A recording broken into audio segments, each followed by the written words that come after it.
আসসালামু আলাইকুম প্রিয় শিক্ষার্থীরা, আমি ফারহান আক্তার স্নিগ্ধা। এখন আমি আলোচনা করব আমাদের ষষ্ঠ অধ্যায় টাইপ 5 ভিত্তিক এমসিকিউ নিয়ে। টাইপ 5 এর আলোচ্য বিষয় হচ্ছে শিশুর বিকাশে পরিবেশ, অর্থাৎ একটা শিশুর বিকাশে কেমন পরিবেশ হওয়া দরকার সেই ধরনের এমসিকিউগুলো নিয়ে আমরা আলোচনা করব। দেখো, এখান থেকে খুব কম এমসিকিউ আসে, বাট যেগুলো আসে সেগুলো খুবই ইম্পর্টেন্ট পরীক্ষার জন্য। ওকে, আমরা একটু দেখব যে কি বলেছে। 71 নাম্বার থেকে শুরু। 71 নাম্বার প্রশ্নে যেটা বলেছে সেটা হচ্ছে মানব জীবনে ক্রোমোজোমের ক্ষেত্রে 22 জোড়া ছেলে ও মেয়ের একই থাকে। হ্যাঁ, 22 জোড়া ছেলে ও মেয়ের একই থাকে। 23তম জোড়াটি লিঙ্গ নির্ধারক, এটা ঠিক যে 23তম প্রতিটি জোড়া আসে কোথা থেকে? মাতৃকোষ থেকে।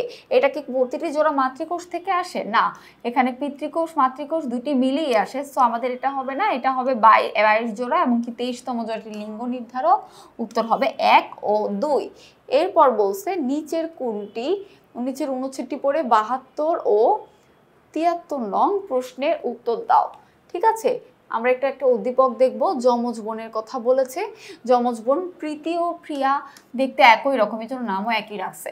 তারা ভিন্ন ভিন্ন স্কুলে পড়ে, তাদের অনেক আচরণ ও স্বভাব মিল থাকলেও রুচি ও পছন্দের কি বলেছে একটু অমিল আছে, অর্থাৎ তারা ভিন্ন ভিন্ন স্কুলে রেখেছে, তারা কিন্তু এক স্কুলে পড়ে না। ওকে, কিন্তু বলছে কি দেখতে একই রকম। আচ্ছা, দেখতে যদি একই রকম হয় আমরা সেগুলোকে কি বলবো বলো তো? সমকোষী না? সমকোষী, একটু আগে পড়েছি, সেগুলোকে সমকোষী। তারা ভিন্ন ভিন্ন স্কুলে পড়ে, এমনকি আচার স্বভাব মিল থাকলেও রুচি পছন্দে মিল নেই। প্রিয়া ও প্রীতি কোন ধরনের যমজ? অলরেডি বলেছি এটা সমকোষী যমজ। এরপরে আমরা দেখব পরবর্তীতে কি বলছে। তাদের বৈশিষ্ট্য মিল অমিলের কারণ কি? তাদের বৈশিষ্ট্যে মিল অমিলের কারণ হচ্ছে বংশগতি। হ্যাঁ, বংশগতির কারণে অনেক সময় কি হয়, তোমার আচার আচরণে মিল অমিল থেকে যায়। সবার আচার আচরণ এক না, যতই যমজ হোক না কেন তাদের আচার আচরণে পার্থক্য থাকবে, তাদের মেন্টালিটির পার্থক্য থাকবে। এরপর বলেছে খাদ্য অভ্যাস না, খাদ্য অভ্যাস তো ওদের প্রায় পারিবারিকভাবে থাকে, একসাথেই থাকে একই রকম। সামাজিক পরিবেশ, কারণ ওদের দুইজনের দুইটা ভিন্ন রকম স্কুল বলেছে, তাহলে 1 আর 3 হবে। ওকে, এরপরে আমরা চলে যাবো আরো একটা সেম ক্যাটাগরির একটা প্রশ্ন, বাট এই টাইপের কোশ্চেনগুলো কিন্তু পরীক্ষার জন্য খুবই গুরুত্বপূর্ণ।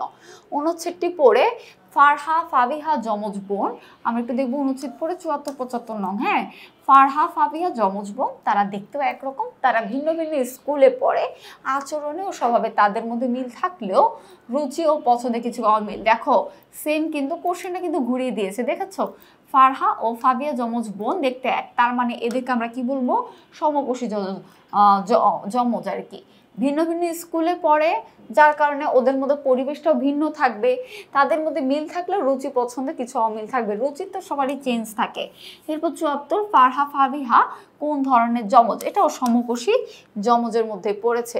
এরপর আমরা দেখব একদম লাস্ট প্রশ্ন বলেছে তাদের বৈশিষ্ট্যের মধ্যে মিল অমিলের কারণ কি? তাদের বৈশিষ্ট্যে মিল অমিল আছে একটা বংশগতি।